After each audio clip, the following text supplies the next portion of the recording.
1857 का विद्रोह east India company के शासन के खिलाफ एक व्यापक लेकिन असफल विद्रोह था, जो भारतीय सैनिकों के द्वारा शुरू किया गया और धीरे धीरे यह सैनिक विद्रोह से जन विद्रोह में बदल गया।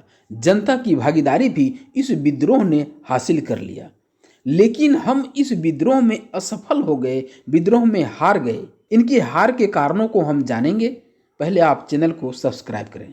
किसी काम के सफलता और विफलता उसके योग्य नेता पर निर्भर करता है।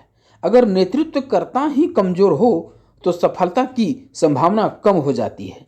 1857 के विद्रोह में राष्ट्रीय स्तर पर नेतृत्व बहादुर शाह जफर कर रहे थे, जो मुगल बादशाह थे, किंतु उनकी उम्र 80 वर्ष की थी।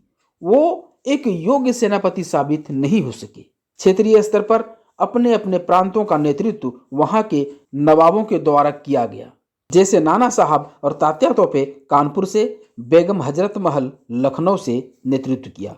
इसी प्रकार रानी लक्ष्मीबाई झांसी से, वीर कुंवर सिंह जगदीशपुर से, मंगल पांडे बैरकपुर आदि से युद्ध का नेतृत्व किया। सभी क्षेत्रीय नेता अगर मिलकर युद्ध करते तो शायद युद्ध का परिणाम कुछ और होता, लेकिन ऐसा नहीं हो सका। 1857 के विद्रोह में एक वीर सेनापति, निर्भीक कुशल संगठनकर्ता, चक्रव्यूह भेदक नेता तात्या तोपे थे, जो सभी क्षेत्रीय नेताओं को, नवाबों को संगठित करने का प्रयास किया, लेकिन वे असफल रहे। वहीं दूसरी ओर अंग्रेजों के पास हैलॉक, कैंपवेल और आउट्रम जैसे योग्य सेनापति थे, जिसके पास छल कपट, षड्यंत्र, कूटनीति, राजनीति सब कुछ था। अर्थात एक कुशल नेतृत्व के अभाव में, कुशल नेतृत्वकर्ता की कमी के कारण हम 1857 का विद्रोह हार गए। कोई कार्य प्रारंभ करने की एक तिथि तय होती है, उस तिथि के अनुसार हम तैयारी करते हैं। 1857 के विद्रोह के लिए हमारे सैनिकों ने 31 मई 1857 की तिथि तय की थी। यह तय किया गया कि पूरे सैनिक छावनी एकजुट होकर युद्ध शुरू करेंगे। सभी स्थानों पर एक साथ एक तिथि को विद्रोह होगा, लेकिन ऐसा नहीं हुआ। 9 मई 1857 को मेरठ में चर्बी वाले कारतूस को चलाने से सैनिकों ने मना कर दिया, तो 85 सैनिकों को मेरठ जेल में डाल दिया गया।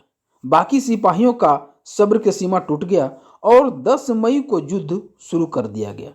मेरठ के सिपाहियों ने नारा लगाया, मारो फिरंगियों को। मेल्सन ने लिखा है कि यदि युद्ध निर्धारित योजना के अनुसार सभी स्थानों पर एक साथ एक तिथि को शुरू होता तो अंग्रेजों के सामने विकट समस्या आ सकती थी, लेकिन विद्रोह आवेश में आकर सैनिकों ने समय से पहले शुरू कर दिया और हम विद्रोह में असफल हो गए। 1857 के विद्रोह का सबसे शर्मनाक पहलू यह था कि कई देशी रियासत के नवाबों ने अंग्रेजों का साथ दिया। वे सैनिक तथा आर्थिक रूप से अंग्रेजों को मदद किया, जिसमें हैदराबाद, ग्वालियर, पटियाला, जिंद, नेपाल रियासत मुख्य हैं। इन्हीं देशद्रोही नवाबों के कारण हम विद्रोह में असफल हो गए। रियासतों को लगा अंग्रेज युद्ध जीतेंगे, अगर उन्हें साथ नहीं दिया तो उन्हें प्रशासनिक और राजनीतिक नुकसान उठाना पड़ेगा। सत्ता के लालची इन्हीं गद्दारों के कारण हम युद्ध में हार गए। भारत अंग्रेजों का उपनिवेश था।